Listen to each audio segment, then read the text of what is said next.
Antonio Cunningham asks, how about the big lie about the war on women? There's so much evidence against this, but apparently people still miss it. The war on women is part of the Democratic progressive policy of electoral victory. They would have lost in 2012 because, well, they were going to lose in 2008, but they had to get enormous black turnout. They got it again in 2012 because they told black people that white politicians are going to put them back on the plantation. And another group that you have to turn out in large numbers is women. Single women, married women vote Republican, but single women vote Democrat. And the reason single women vote Democrat is because even though they talk about what incredible feminists they are and how strong they are and how brave they are and how tough they are and how self-reliant they are and all the rest of it, ultimately they want somebody to take care of them. And if it's not going to be a boyfriend or a husband, because God knows that's not very feminist, then it has to be the great father, the big father in Washington is going to take care of them. That's why you have feminists like Sandra Fluke, who are, they've got master's degrees and they're independent women and they've got everything all sorted out. They're completely on their own and they're completely independent, but they want Uncle Sam to buy their birth control because they can't afford $30 a month. And they want Uncle Sam to do this, they want Uncle Sam to do that. It's pathetic. It's pathetic. It's a bunch of insecure crybaby women who want to be taken care of by the great big father in Washington. And so, in order to gin up this base, we have to tell them about how the rest of the country is launching this war against women, and just vote for us and we'll take good care of you, sweetheart.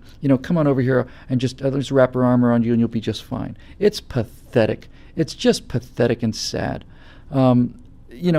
This feminist movement, which started out as a human rights movement, is now just a giant bunch of crybabies complaining about things like safe space and so on. So, is there a war against women? There is not. And the reason we know this is because there's no evidence for it. And the reason we know there's no evidence is because they're inventing evidence. And the great classic example of recent time is the Duke rape case. It's the rape culture. It's part of the war on women. It's the rape culture. Men are taught to rape, not only taught to rape. On campuses, they're encouraged to rape women. And raping women is what we're all about. And it's all throughout the patriarchy and has to be stopped by voting Democrat, you see, because otherwise everybody's going to be raped all the time. And they crank out these lies about 1 in 5 women have been raped or attempted rapes and all this nonsense. Let me tell you how this works. How do we know that this is a lie? How do we know that the rape culture is a lie and not... How do we know that I'm not lying, or how do we know that I'm misinformed? I'll tell you how we know. We know because when Rolling Stone writes an article about the rape culture, they have to invent the article. And then when they're called out on it being invented, they fight it tooth and nail. They fight it tooth and nail. And finally, by some miracle, the truth comes out. We find out these men at the University of Virginia were slandered. Didn't happen. It didn't happen. So you have to ask yourself, listen, clearly, for those of you who have cognitive problems, I'm not saying that women don't get raped on college campuses. I'm not saying that at all. What I am saying is, if this is in fact a rape culture, if this is the norm, if this is encouraged, if it's encouraged, then there should be hundreds, if not thousands and thousands of cases. And they wouldn't have to invent a case and then go all the way to the wall on this case that didn't happen.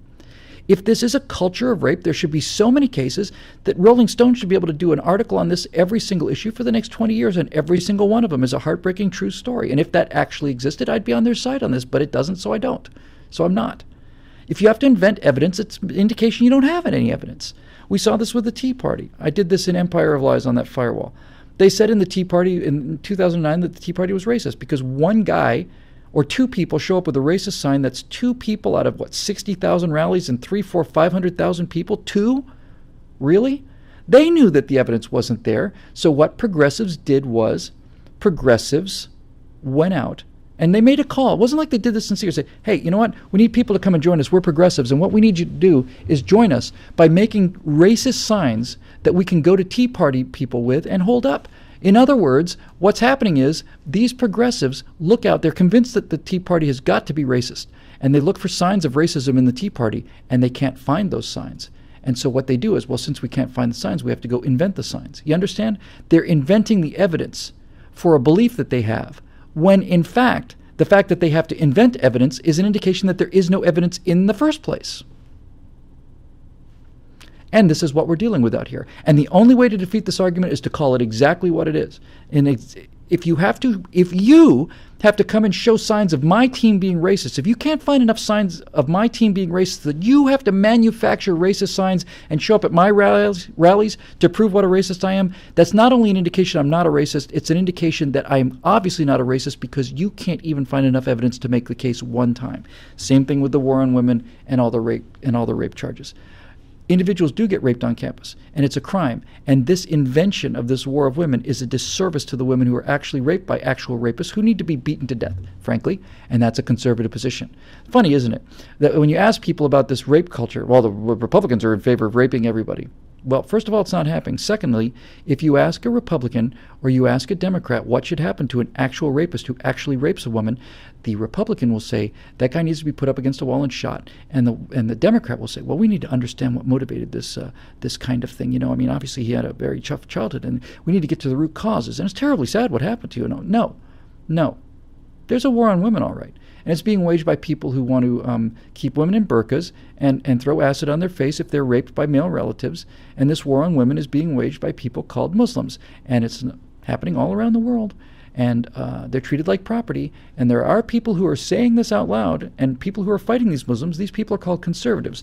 There is a war on women, and we're the ones who are trying to fight the people that are waging a war on women. Not these liberal D-bags who have a sternly worded letter and wouldn't know how to defend a woman if their life depended on it.